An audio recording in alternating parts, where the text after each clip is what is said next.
Hello and once again welcome to our छोटा मोटा सा यूट्यूब चैनल जिसका नाम है मैट्रिक इंग्लिश और मीडियम। तो कैसे हैं आप सब। वैसे बात करें तो मैं अपना ये पकाऊ डायलॉग से बिल्कुल पक चुका हूँ, लेकिन क्या कर सकते हैं, मुझे कोई डायलॉग नहीं मिल रहा है बोलने के लिए। तो आज आप सभी के लिए एक फिर से न्यू चैप्टर फिजिक्स का, और उम्मीद करते हैं और भरोसा करते हैं, मैं खुद पे भरोसा करता हूँ कि आज एक ही वीडियो में मैं कंप्लीट करने का कोशिश करूँगा, है ना। 1 घंटा के अंदर ही अंदर समेट लेंगे। देखने का फ़ायदा क्या क्या, उससे पहले चैनल का फ़ायदा के बारे थोड़ा सा बता देते हैं आप सबको, क्योंकि हम लोग इंसान हैं, हम लोग बिना फ़ायदे के कुछ करते नहीं हैं।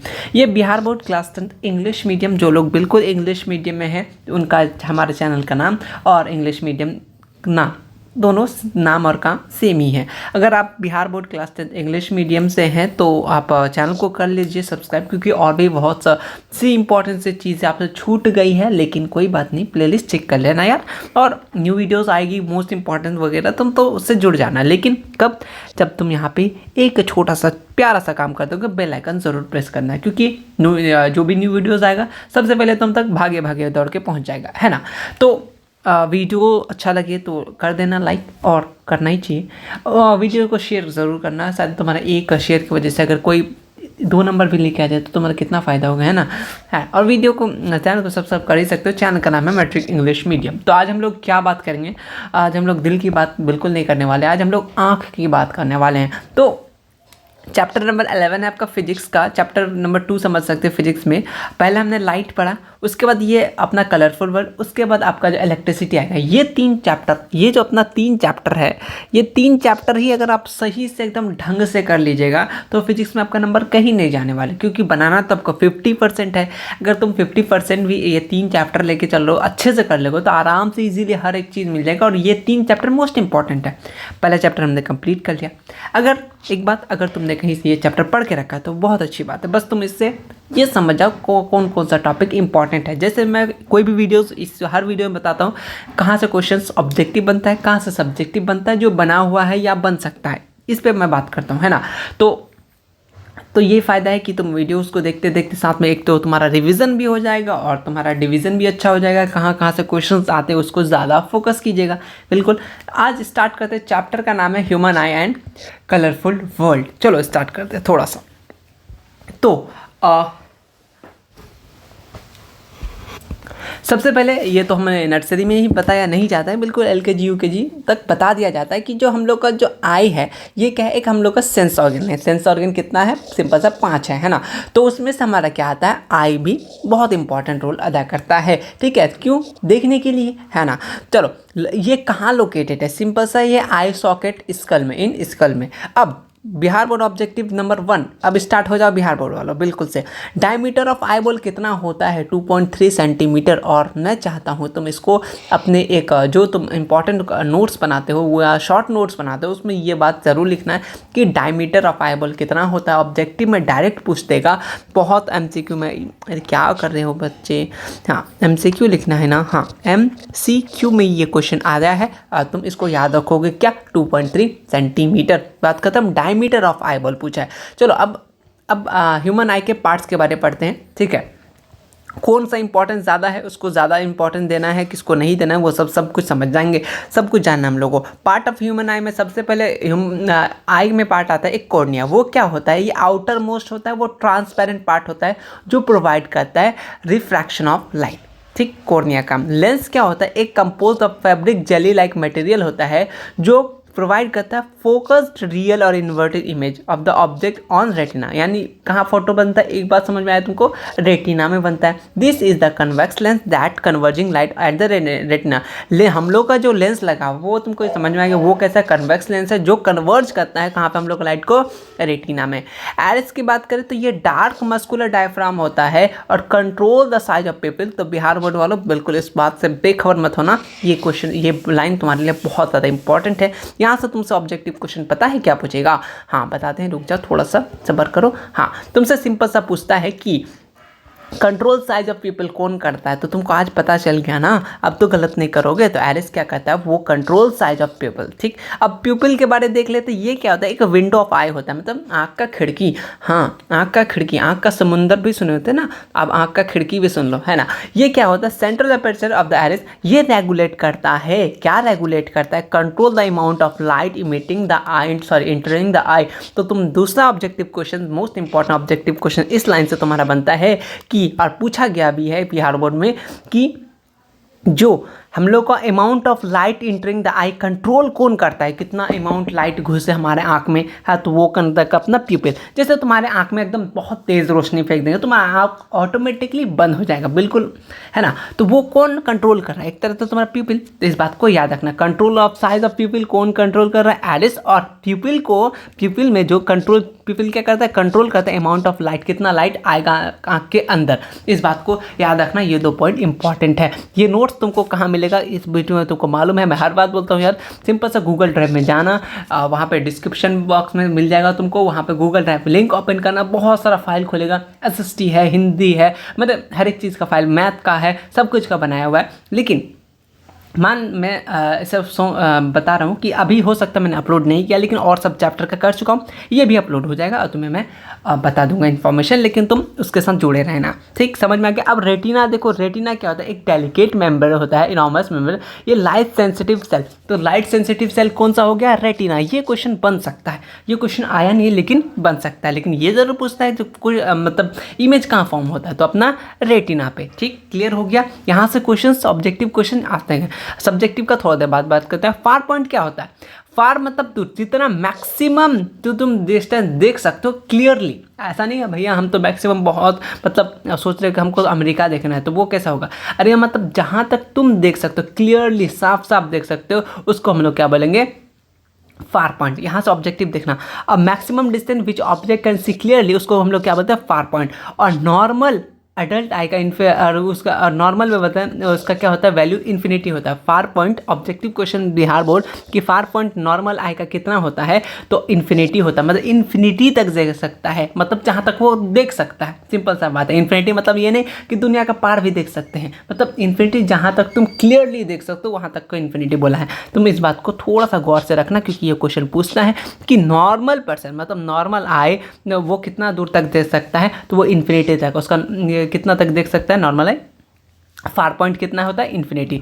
अब आते हैं थोड़ा सा यहाँ से इंपॉर्टेंट भी क्वेश्चंस बहुत सारे आए जाएंगे, लेकिन तुम सोचो इसमें से सब्जेक्टिव के लिए कौन कौन सा इंपॉर्टेंट है, तो तुम रेटिना, प्यूपिल, एरिस को थोड़ा सा ध्यान में रखना। कॉर्निया भी ले सकते हो लेकिन लेंस छोड़ सकते हो। ठीक, तो ये सब कभी कभार अगर डेफिनेशन में तुमको दे दे what is cornea, what is retina, तो तुम इसको लिख सकते हो, है ना। चलो अब आते हैं नियर पॉइंट और लीस्ट डिस्टेंस, नियर पॉइंट और least distance of a distant vision. सबसे पहले minimum distance object can see mostly diversely without strain. यहाँ देखो फॉर एग्जाम्पल नॉर्मल आई कितना तक देख सकता है, मतलब कितना लीस्ट, मतलब कम से कम कितना देख सकता है, तो 25 सेंटीमीटर। इस बात को याद रखना, एकदम बिल्कुल अच्छे से याद रखना, बहुत बार ऑब्जेक्टिव पूछा गया है, तो इसके लिए VVI जरूर लगाना। मतलब कि बोलना चाह रहा है कि नॉर्मल आई जो है मतलब कितना करीब से देख सकता है, तो कम से कम 25 सेंटीमीटर अच्छे से। ऐसा नहीं तुम पूरा आँख में घुसेड़ दो, वो तो दिक्कत, तुमको दिखेगा ना, आँख दर्द करने लगेगा। तो नॉर्मल की बात करें वो 25 सेंटीमीटर से इजीली देख सकता है। अगर फार पॉइंट की बात करें कितना दूर तक देख सकता है, वो तो इन्फिनिटी तुमने पढ़ा, यानी ह्यूमन रेंज विजन कितना होता है, 25 सेंटीमीटर से इन्फिनिटी तक। यहाँ तक समझ में आ गया, उम्मीद करता आगे होगा। अब बात है एकोमोडेशन, ये 2 नंबर के लिए तुम जरूर रख सकते हो। एकोमोडेशन किसको बोलते हैं, देखो सिंपल सा, the ability of islands adjust is focal length.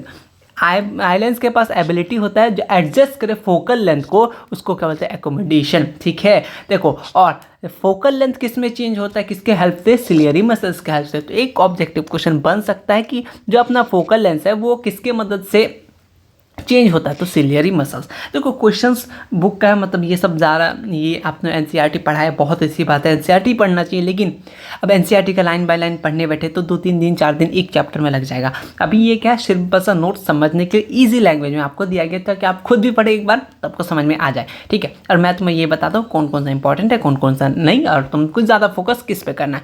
यहाँ पे तुमसे स्ट्रक्चर ऑफ ह्यूमन आई अभी तक तो पूछा नहीं यार, ठीक है। अगर डायग्राम की बात करें तो अभी तक पूछा नहीं है, लेकिन सिंपल सा तुम बना सकते हो। यहाँ पे तुमको क्या क्या देखने को मिल रहा है, देखो हमको सिंपल सा आँख देखने मिल रहा है। देखो यहाँ पे एक ऑब्जेक्टिव क्वेश्चन बहुत अच्छा वाला क्वेश्चन पूछता है, जो तुमको थोड़ा सा सोचना चाहिए इस बारे में।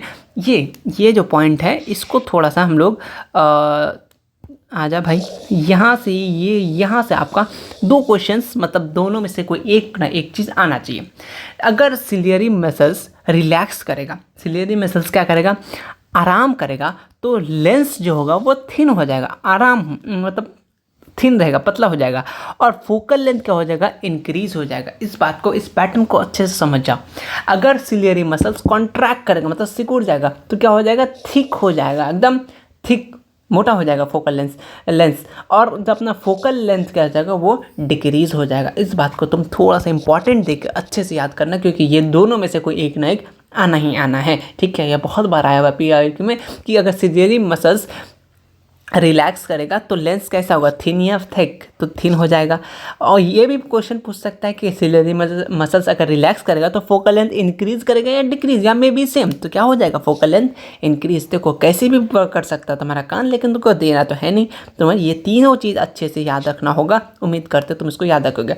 वही सेम टू सेम अगर सिलियरी मसल्स कॉन्ट्रैक्ट करेगा, ठीक है, कॉन्ट्रैक्ट करेगा तो क्या हो जाएगा, वो लेंस कैसा हो जाएगा, थिक हो जाएगा, और फोकल लेंथ क्या हो जाएगा, डिक्रीज हो जाएगा। यहाँ तुम्हारा आँख का फोटो बनाया हुआ है, ठीक है। यहाँ पे तुमने बोला होगा भैया आँखों में समंदर होता है, तो समंदर कहाँ है, यहाँ तो देखने मिल नहीं रहा। नहीं, समंदर वमंदर कुछ नहीं होता है, किसी की आँखों में डूबना नहीं है अभी। चलो, द स्ट्रक्चर ऑफ ह्यूमन आई की बात करें तो देखो स्ट्रक्चर कभी कभार नहीं भी चांसेस पूछ ले, तो ये जो होता है, ये कॉर्निया होता है, यहाँ पे एरिस होता है। तुम्हें ये सारा कुछ इतना झोल झमेला करके दिखाने, सिंपल सा 2-3-4 चीज़ का नाम याद रख लो। यह होता ऑप्टिकल नर्व्स, यह होता ब्लाइंड स्पॉट, यह रेटिना, ठीक है, ये एक्वस ह्यूमर है, ठीक है, ये प्यूपिल है, और ये आइलेंस है, सिलियरी मसल्स है, ठीक है। अलग अलग चीज़ यहाँ पे तुमको दिया हुआ है, ठीक। और कहाँ पे बनता है, रेटिना में बनता है, वो भी उल्टा बनता है, ठीक है। इमेज जो बनता है वो उल्टा बनता है। ये स्ट्रक्चर आप आए, ये को सिंपल से तुम ऐसे बनाना, मेरा तुम्हें मालूम है मेरा ड्राइंग कैसा है ना, तो छोड़ो। अब आते हैं मायोपिया। यहाँ से क्वेश्चन 2 नंबर के बनते ज़रूर है। एक तो एकोमोडेशन वाला याद रखना, बहुत बार आता है, और अब इसका इंपॉर्टेंट आ गया मायोपिया काउजेस करेक्शन। देखो ये सब क्या डिफेक्ट है, मतलब बीमारी है, आँखों में बीमारी है, ठीक है। और स्टार्ट करेंगे मायोपिया के साथ। मायोपिया क्या है, मतलब मेरे पिया है, मेरे पिया मतलब किसी के पिया नहीं, ऐसे बोले मायोपिया। इसका दूसरा नाम क्या है, नियर साइटेडनेस। तो पहला ऑब्जेक्टिव क्वेश्चन यही पूछ देता है, मायोपिया का और किस नाम से जानते हैं, नियर साइटेडनेस, ठीक है। अब इसमें क्या होता है, जिसको मायोपिया होता है वो क्या कहता है, सी नियर ऑब्जेक्ट क्लियरली, मतलब अब पास का ऑब्जेक्ट देख पाता है, लेकिन can not see distant object clearly, दूर का ऑब्जेक्ट देख नहीं पाता। तो याद कैसे रखोगे, मायोपिया का दूसरा नाम क्या है, नियर साइटेडनेस। नियर मतलब पास, यानी पास का चीज़ एकदम क्लियर दिखेगा, दूर का चीज़ नहीं दिखेगा, बस यही काम खत्म। और इमेज जो फॉर्म्ड होगा वो कहाँ, फ्रंट ऑफ द रेटिना। कहाँ फॉर्म होता है, फ्रंट ऑफ द रेटिना। अगर तुमसे पूछे, कोई भी पूछे, पोर वाला पूछेगा, अगर मायोपिया क्या बोलते हैं, उसका काउजेस क्या है, उसका करेक्शन क्या क्या है, ये 3 चीज़ पूछे, same to same as it is तुमको लिख के आना। वो मैं ठोक के बोलता हूँ तो तुमका एक भी नंबर इस नंबर पे नहीं जाएगा, मतलब काटेगा ही नहीं, बोलेगा बहुत अच्छा लिखा है ना, एक्स्ट्रा नंबर दे देगा तुम्हें। अब ऐसा नहीं कि तुम्हें अपना क्या बोलते हैं 1-2 नंबर एक्स्ट्रा ही दे दे, 100 में 200, ऐसा तो भी नहीं करेगा ना। अब देखो नियर साइटेडनेस समझ में आ गया। सबसे पहली बात, वो नियर से समझ में आया, वो पास का चीज़ एकदम देख पाएगा, लेकिन दूर का चीज़ नहीं देख पाएगा। इमेज कहाँ फॉर्म होगा, रेटिना में। तो ऑब्जेक्टिव क्वेश्चन क्या बनेगा कि कौन सा पर्सन है, कौन सा बीमारी है जो नियर ऑब्जेक्ट बिल्कुल क्लियर देख पाएगा लेकिन दूर का ऑब्जेक्ट नहीं देख पाएगा। तो ऑप्शन क्या हो जाएगा, मायोपिया रहेगा या तो नियर साइटेडनेस रहेगा, ठीक। एक ऑब्जेक्टिव बना। दूसरा ऑब्जेक्टिव कैसे बनेगा कि मायोपिया में जो इमेज कहाँ फॉर्म्ड होता है, तो front of the retina. 2 objective बन गया, और 2 नंबर का तुम्हारा सब्जेक्टिव भी इसी में बन गया। अब आगे क्या बनेगा, काउजेस ऑफ मायोपिया। मायोपिया का कारण क्या क्या, एक्सेसिव कर्वेचर ऑफ आइलेंस। एनसीईआरटी का लाइन है, बिल्कुल छाटा हुआ लाइन है कि एनसीईआरटी को पूरा पढ़ना ना पड़े। इलोंगेशन आई बॉल, काउजेस समझ में आ गया। एक तो एक्सेसिव कर्वेचर आइलेंस और इलोंगेशन ऑफ आई बॉल याद रखना। और इसको करेक्शन कैसे करता है, ये ऑब्जेक्टिव क्वेश्चन बहुत अच्छा क्वेश्चन पूछता है बिहार बोर्ड वाला, कि किससे ठीक करेंगे मायोपिया, तो कनकेव लेंस याद रखना है। कनकेव लेंस अप्रोप्रिएट पावर, मतलब जिसको जितना लगे उसी हिसाब से रखनी है। ऐसा नहीं कि तुमको थोड़ा सा लगे और लगा दिया बहुत ज़्यादा वाला, तो ऐसा भी नहीं कर सकते। तो सिंपल सा ये चीज़ याद रखना है। अब मायोपिया नियर साइटेडनेस क्या है, कारण क्या क्या है, उसको ठीक कैसे करेंगे। ठीक, बिल्कुल ठीक। अब देखो ये कुछ क्वेश्चंस हैं, है ना।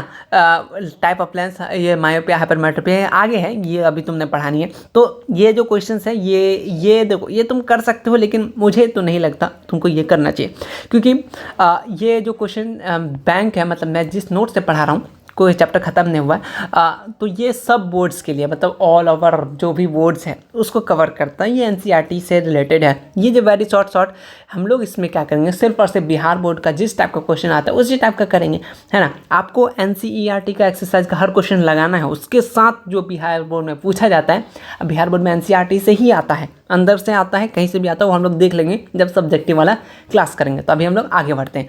देखो, अगर मान लो तुमको समझना है सिंपल सा मायोपिया का डायग्राम वगैरह अगर दे दिया, बाय द वे अभी तक तो नहीं आया, तो सिंपल सा क्या बनता, फ्रंट ऑफ द रेटिना बना था इमेज, तुमने यहाँ देखा फ्रंट ऑफ द रेटिना बना, लेकिन फ्रंट ऑफ द रेटिना बना। अब तुमको क्या लगाना है, कौन सा लेंस लगाना है, कनकेव लेंस। जो ही कनकेव लेंस लगा है, देखो इमेज कहाँ बना, रेटिना में। अब बंदा देख पाएगा।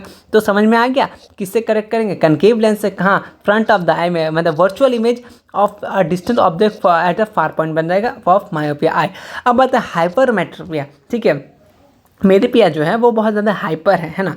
तो इसको दूसरा नंबर से क्या नाम से, दूसरा नंबर मतलब दूसरा नाम से कि फार साइटेडनेस, हाइपर एकदम फार साइटेडनेस। फार साइटेडनेस मतलब दूर का, ठीक है, दूर दृष्टि, निकट दोष, ऐसे कुछ था हिंदी में, मैं भूल गया। देखो, अफेक्टिंग पर्सन फार ऑब्जेक्ट क्लियरली, सिंपल वही बात, फार है तो फार ऑब्जेक्ट देख पाएगा। थोड़ा सा ऐसे कुछ लोग जो लोग पढ़ेंगे नहीं, अगर ऐसे भी एग्जाम देने जाएंगे, फार साइटेडनेस मतलब दूर का देख नहीं पाएगा, ऐसे भी लग लेंगे। लेकिन जस्ट अपोजिट है, फार साइटेडनेस मतलब दूर का देख पाएगा, वो भी कैसा, क्लियरली। लेकिन क्या नहीं देख पाएगा, नियर ऑब्जेक्ट क्लियरली, ठीक है, पास का ऑब्जेक्ट देख नहीं पाएगा।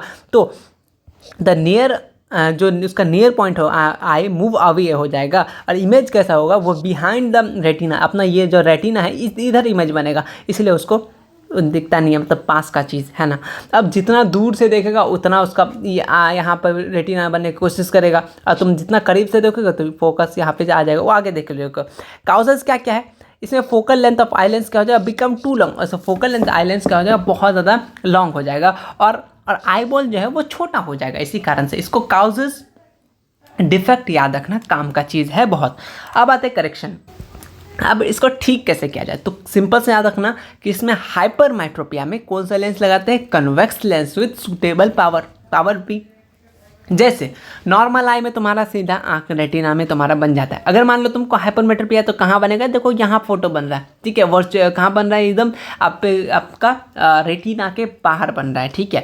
तो हम लोग जब यहाँ पे कौन सा लेंस लगा लेंगे, कन्वेक्स लगा लेंगे, देखो यहाँ पे रेटिना में बन जाएगा। यही बताना चाह रहा है आपको ये फिगर से, ठीक। अब आते हैं प्रेसबायोपिया। प्रेसबायोपिया क्या होता है, देखो प्रेसबायोपिया ओल्ड एज हाइपरमेट्रोपिया, ये हाइपरमेट्रोपिया का ही टाइप है, लेकिन ओल्ड एज जो ओल्ड हो जाते हैं, ठीक है, उनके लिए ये क्या होता है कि it is the defect vision due to old person can not see near object clearly. किस लिए कारण, due to the loss of power of accommodation, उसका पावर ऑफ एकोमोडेशन घटने के कारण ऐसा होता है। The near point of the old object have presbyopia gradually become much more than 25 centimetre. Causes क्या क्या, उसका सिलेरी मसल्स का वीक हो जाना, ठीक है, और डिमिनिश हो जाएगा फ्लेक्सिबिलिटी ऑफ आई लेंस। इसको ठीक कैसे करेंगे, दोनों का यूज़ कर सकते हैं, कनकेव कन्वेक्स सुटेबल पावर, और person suffering from both myopia hypermetropia, ठीक है। और कोई तो ऐसा भी है कि दोनों से, मायोपिया से भी है परेशान और हाइपरमेट्रोपिया से भी है परेशान, ठीक है। सच पीपल उस टाइप को जिसका दोनों ही है, मायोपिया और हाइपरमेट्रोपिया, तब क्या करेगा, तो दो चश्मा लगा के घूमेगा नहीं ना, उसको क्या लगाएगा, बाईफोकल लेंस, इसका याद रखिएगा, ठीक है। तो आपको इस समय ज़्यादा इंपॉर्टेंट रखना है डिफेक्ट का डेफिनेशन, काउजेस, और उसको ठीक किससे करते हैं, ऑब्जेक्टिव सब्जेक्टिव दोनों के लिए इंपॉर्टेंट है। अब आते हैं थोड़ा सा अपने आप, अब तुम जो देखते हो अपने क्या बताइए, अपना आईना में तो फेस देखा ही होगा, तो आँख देखोगे फ्रंट में ही होता है, पीछे नहीं होता। इसका कारण क्या है, हो सकता है एडवांटेज पूछ ले तुमसे, है ना, अच्छा लेवल का क्वेश्चन बनाए तो क्यों नहीं पूछ सकता है। देखो हम लोग का दो आँख होने का क्या फ़ायदा है? तुमने एनसीईआरटी पे देखा होगा, बॉक्स में थोड़ा सा बताया गया, तो उसी का बस थोड़ा सा पॉइंट वाइज दिया गया है। एक तो ये वाइडर व्यू देगा, मतलब पूरा देख पाओगे, जितना आगे का व्यू है वो चारों तरफ का देख पाओगे। ठीक है, अपना एक आंख बंद करके देखो, एक आंख से देखो कितना कम दिखता है, अब दो आंख से देखो तो पूरा दूर दूर तक दिखेगा जितना दिखना चाहिए। और ये एबिलिटी क्या कहता है? रिफ्लेक्ट फेंट ऑब्जेक्ट, और ये प्रोवाइड करता है 3 डायमेंशन व्यू, एकदम 3 डायमेंशन व्यू भी प्रोवाइड करता है। कौन, किसका एडवांटेज है? ये हम लोग का आंख सामने होने का। अब आते हैं थोड़ा सा, यहाँ से आता है आपका 2 नंबर वाला भर भर के क्वेश्चन स्टार्ट हो जाता है। अब देखो, जब ये आपका सिंपल सा क्या, प्रिज्म है, ठीक, प्रिज्म। आगे आते हैं, व्हेन अ लाइट, कोई लाइट पास होगा किसके, ग्लास प्रिज्म के थ्रू, वो स्प्लिट होगा 7 कॉन्स्टिट्यूएंट कलर में। उस बैंड 7 कलर के बैंड को हम लोग क्या बोलेंगे, क्या बोलेंगे? इस फिनोमिना को क्या बोलेंगे? डिस्पर्जन। तो व्हाट इज डिस्पर्जन, डायरेक्ट पूछ देता बिहार बोर्ड में। तो याद रखना, जब व्हाइट लाइट पास हुई, ये कोई व्हाइट लाइट है, ये पास हुआ किसके थ्रू, ग्लास प्रिज्म, ये अपना ग्लास प्रिज्म, वो स्प्लिट होगा, बिखर जाएगा साथ, एकदम बिखरने का मौसम वही वाला है। ठीक है, वो बिखर जाएगा कितना, 7 कलर में, और वो एक बेंड टाइप का बना देगा 7, यहाँ दिख रहा है तुमको, हाँ। तो वो फिनोमिना को क्या बोलेंगे हम लोग, डिस्पर्जन। याद रखना, डिस्पर्जन इंपॉर्टेंट रहेगा 2 नंबर के लिए। ठीक है, या तो आप तो सब्जेक्टिव ऑब्जेक्टिव क्यों नहीं बना सकता, बना सकता है, बोल देगा कौन सा प्रोसेस से जब अपना क्या बोलते हैं 7, यहाँ से 7 अपने split of 7 colour constituent colour in to form 7 blend colour. मतलब यार सिंपल से बता सकता, पूछ सकता है तुम सब्जेक्टिव इसका भी, कि डिस्पर्जन कौन सा है, मतलब एक लाइट पास करेगा प्रिज्म के थ्रू, वो 7 डिफरेंट स्प्लिट हो जाएगा, तो उस फिनोमिना को क्या बोलेंगे, ऑब्जेक्टिव पूछ सकता है, क्यों नहीं पूछ सकता, बना सकता है। अब बात है स्पेक्ट्रम किसको बोलेंगे, स्पेक्ट्रम जो है द बैंड ऑफ 7 कलर, ये जो 7 कलर का बैंड बना, ठीक है, इसको क्या बोलेंगे, स्पेक्ट्रम। किसके कारण से बना, डिस्पर्जन ऑफ व्हाइट लाइट के डिस्पर्जन के कारण, इसको बोलेंगे स्पेक्ट्रम। अब आते हैं आपका नेक्स्ट है, देखो वो जो 7 कलर है उसको हम लोग एक छोटा सा विब ग्योर नाम से याद रख सकते हैं। ठीक है, तो इसमें वी क्या है, आई क्या है, यहाँ पे तुमको वी क्या दिख रहा है, वॉलेट दिख रहा है, I indigo, B blue, G green, V Y yellow, orange और रेड। इसको याद करने का तरीका स्पेक्ट्रम को, ठीक है, ये orange, red, orange, yellow, green, ऐसे करके याद करने का दिक्कत हो सकता है, इसलिए क्या बोलते हैं हम लोग वेव गियर बोलते हैं। मतलब यहाँ से स्टार्ट करेंगे यहाँ तक खत्म हो जाएगा, यानी यहाँ से स्टार्ट करेंगे ऊपर तक चले जाएंगे, यहाँ पे तुमको दिख रहा है ना। अब देखो यहाँ पे एक होता है, क्या कर रहा हूँ मैं अभी, एंगल ऑफ डेविएशन जो होता है, एंगल ऑफ डेविएशन कहता है क्या होता है, 1/वेवलेंथ होता है। ठीक, तो अब एक ऑब्जेक्टिव बिहार बोर्ड में, ये 2 ऑब्जेक्टिव है, बहुत ज़्यादा फेवरेट क्वेश्चन है बिहार बोर्ड का।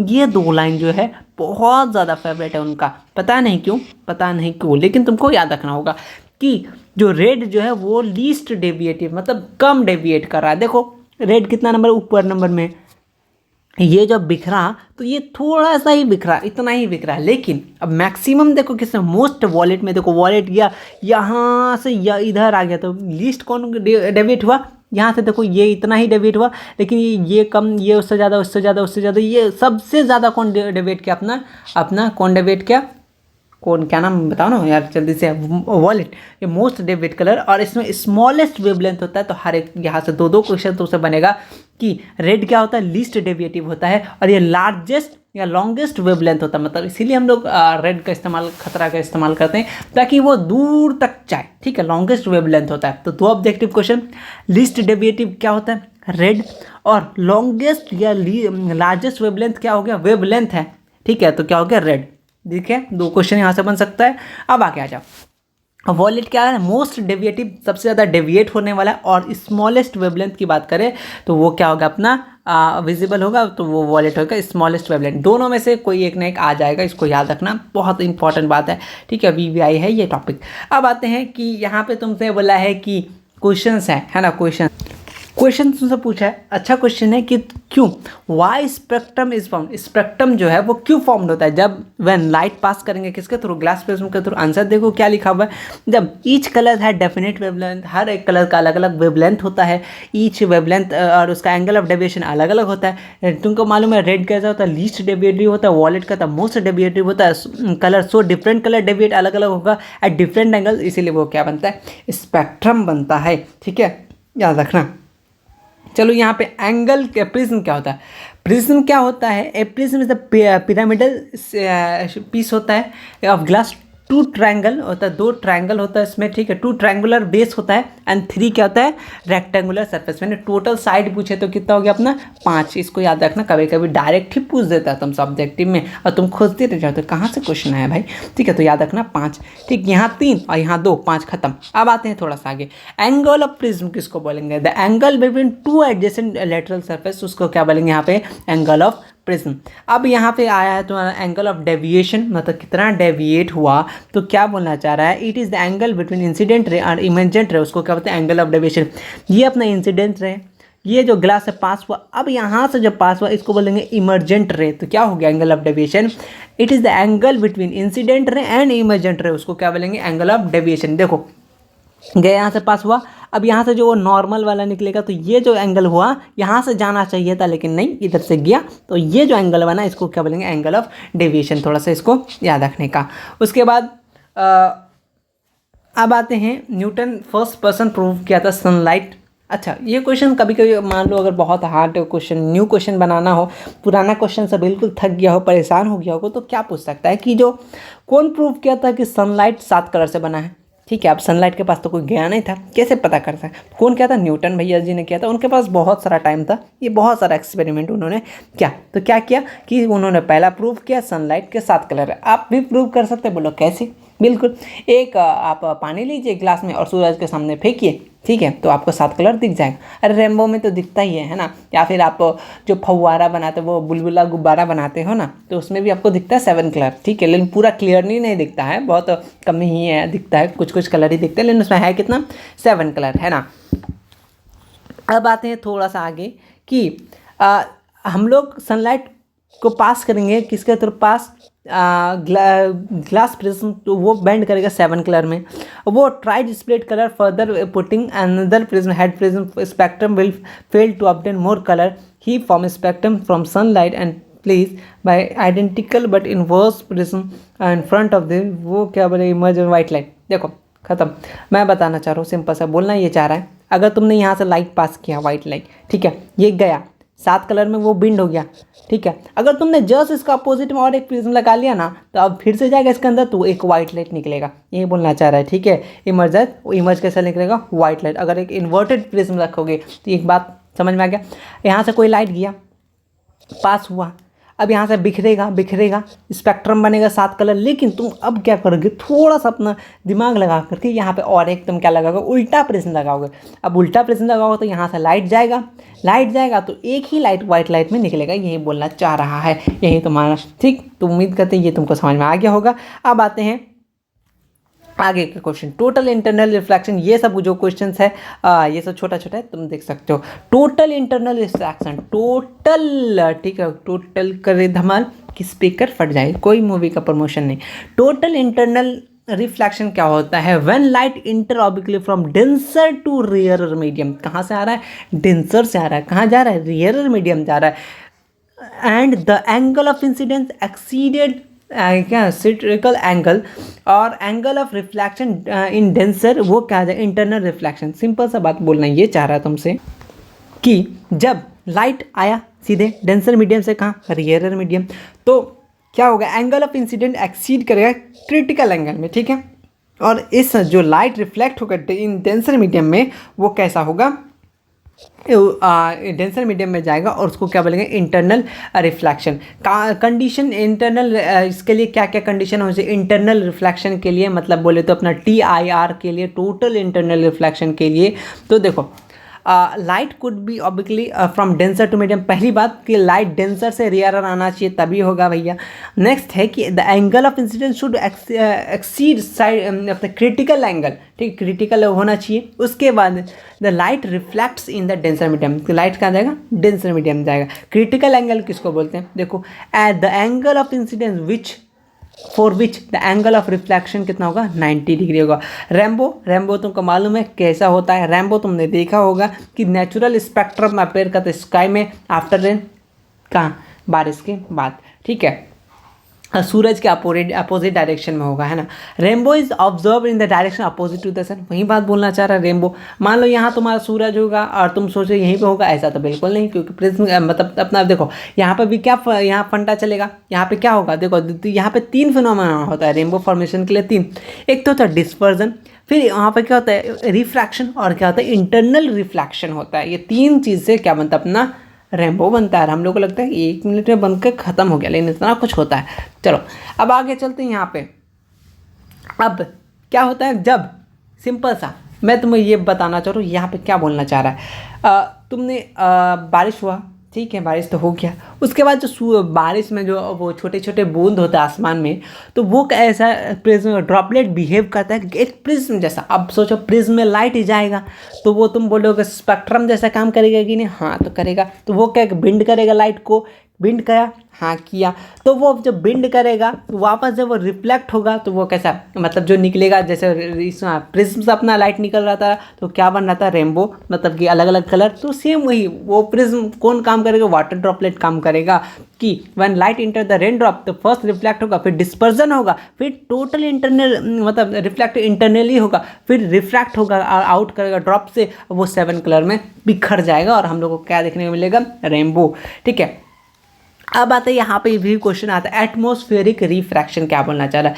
The refraction by different layer of atmosphere is called atmospheric refraction. Atmospheric किसको बोलेंगे, ऐसा रिफ्रैक्शन डिफरेंट लेयर में ऑफ एटमॉस्फेयर, उसको क्या बोलेंगे, रिफ्लेक्शन।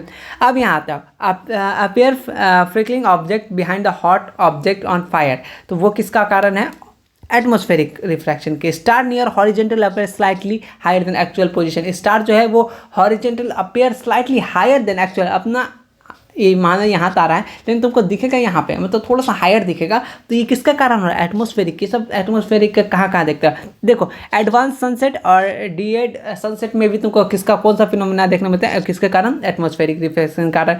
ठीक है, अपेयर फ्लैटरिंग ऑफ सन किसके कारण से हो रहा है, एटमॉस्फेरिक रिफ्रैक्शन के कारण। ट्विंकलिंग ऑफ स्टार किसके कारण से हो रहा है, एटमॉस्फेरिक। ये सब एक एक नंबर का क्वेश्चन पूछता है। ट्विंकलिंग ऑफ स्टार किसके कारण से हो रहा है, तो अपना एटमॉस्फेरिक रिफ्रैक्शन। तो एटमॉस्फेरिक डेफिनेशन उसका कहाँ किसके कारण से एटमॉस्फेरिक होता है, ये सब तुमको याद रखना होगा। और भी कुछ है, थोड़ा ज़्यादा है, थोड़ा मतलब हो ही गया ख़त्म, बस थोड़ा बहुत ही है, वही सब तुमको पता है क्या, बस उसका फंक्शन मतलब कि अगर तुमको यहाँ देखो एक्चुअल है, यहाँ पे तारा है, लेकिन तुमको देखने को कहाँ मिलता है, यहाँ पे किसके कारण, एटमॉस्फेरिक रिफ्रैक्शन के कारण। ठीक है, बहुत सारा डस्ट पार्टिकल एयर वगैरह है जिसका एक मीडियम चेंज होता है, तुमने पढ़ाई, क्योंकि एटमॉस्फेरिक का डेफिनेशन क्या पढ़ा, refraction of the different layer of atmosphere, atmosphere का अलग अलग लेयर के कारण से ऐसा देखने को मिलता है। तो वही सब तुमको यहाँ पे दिखाया गया है। चलो ये क्वेश्चन बहुत ज़्यादा फेमस है बिहार बोर्ड में कि प्लैनेट जो है वो ट्विंकल नहीं करता। हम लोग को तारा तो ट्विंकल दिखना है, ठीक है, तारा भी तो दूर है और प्लैनेट भी दूर है, लेकिन तारा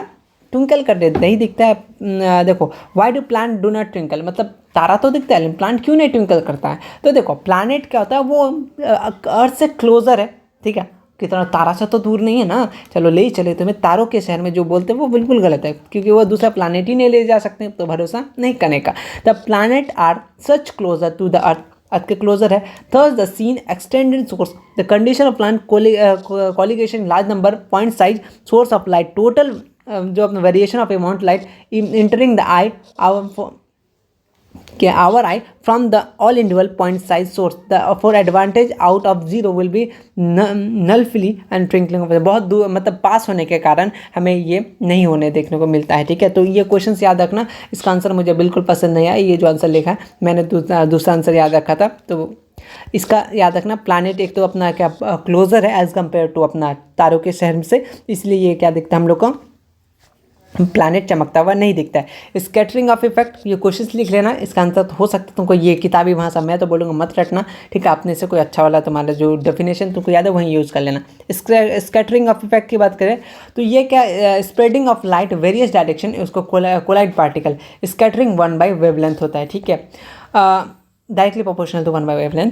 टिंडल इफेक्ट की बात करें तो ये इफेक्ट क्या होता है, जब लाइट कोलाइड करे पाथ बिकम विजिबल उसको टिंडल इफेक्ट, जब तुम देखो टिंडल इफेक्ट सिंपल से कब देख पाओगे, तुम अपने घर के अंधेरा रूम है, थोड़ा सा रोशनी आ रहा है, तो रोशनी में आता है तुम देखो थोड़ा थोड़ा डस्ट पार्टिकल उड़ता रहता है। वो डस्ट पार्टिकल क्या है, उड़ता पंजाब नहीं है, वही है आपका क्या, किसके कारण, टिंडल इफेक्ट के कारण। तो छोटा से जगह से रोशनी आता है तो एक देखते हैं ना एक रे टाइप का, उसके साथ बहुत सारा डस्ट पार्टिकल देखने को मिलता है, तो कोलाइट पार्टिकल रहता है, तो वो विजिबल होता है, हम लोग उसको क्या बोलते हैं, टिंडल इफेक्ट। देखो path of light become visible, light enter the dark dusty room through the, मतलब तुमको सिंपल सा दिखता है, खिड़की वगैरह से जो रोशनी आता है 2-3 बजे तुमको ज़्यादा देखने को मिलेगा, तो वहाँ से तुमको दिखने को मिले टिंडल इफेक्ट। और कब कहाँ दिखेगा, जब light path become visible when light passes through dense चीज़, मतलब आपने फॉरेस्ट वगैरह में जब देखा होगा तो लाइट पास का डेंस कैनपी से, तो ट्री ऑफ द फॉरेस्ट में क्या दिखेगा आपको, टिंडल इफेक्ट देखने को मिलेगा।